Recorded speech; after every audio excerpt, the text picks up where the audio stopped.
This past week, I fixed the 4 bugs that popped up in my Chrome extension since my version 3 release. The first and most obvious bug was that my Chrome extension wasn't displaying any data. After seeing this, I ran the backend server locally to find the error, but oddly enough, I didn't find any.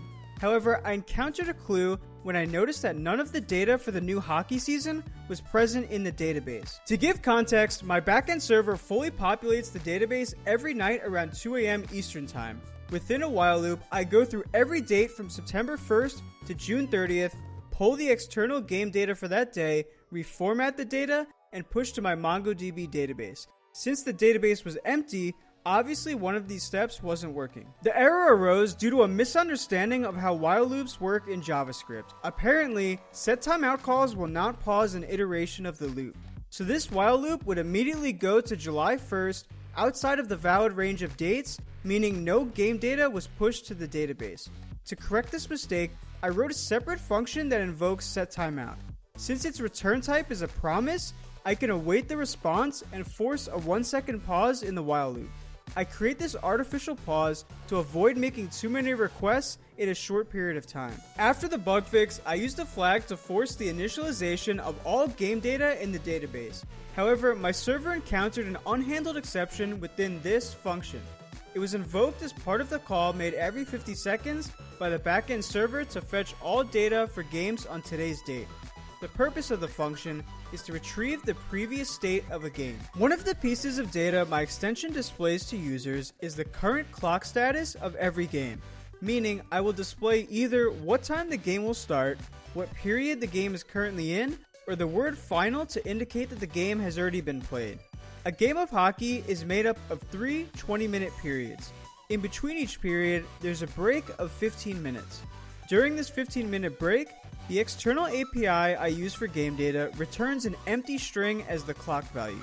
To provide more information to my users, I've written code to indicate not only that there is an intermission, but also explain which intermission.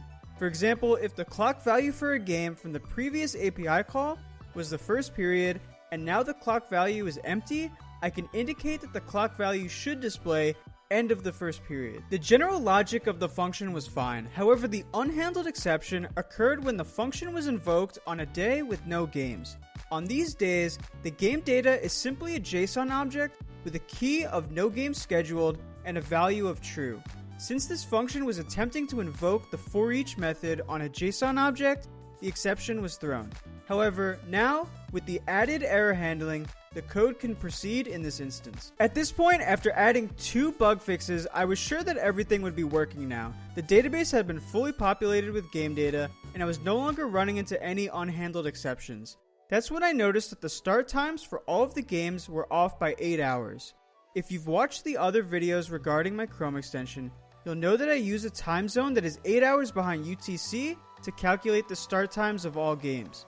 There are 2 spots in my code where I make a request for game data. One is within the call made every 50 seconds for today's data, and the other is in the call used to update the database. I had added this time zone query parameter to the former, but had forgotten to append the parameter in the latter.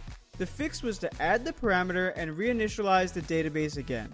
After these steps, the start times were accurate. The fourth and final bug was present not within the backend server, but actually within the front-end code used to display the game data.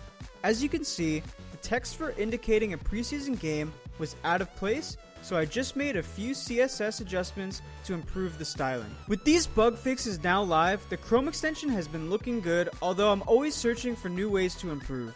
If you happen to encounter any bugs while using it, or have any suggestions on how to make the application better, please let me know in the comments. Thanks for watching, and I'll see you soon.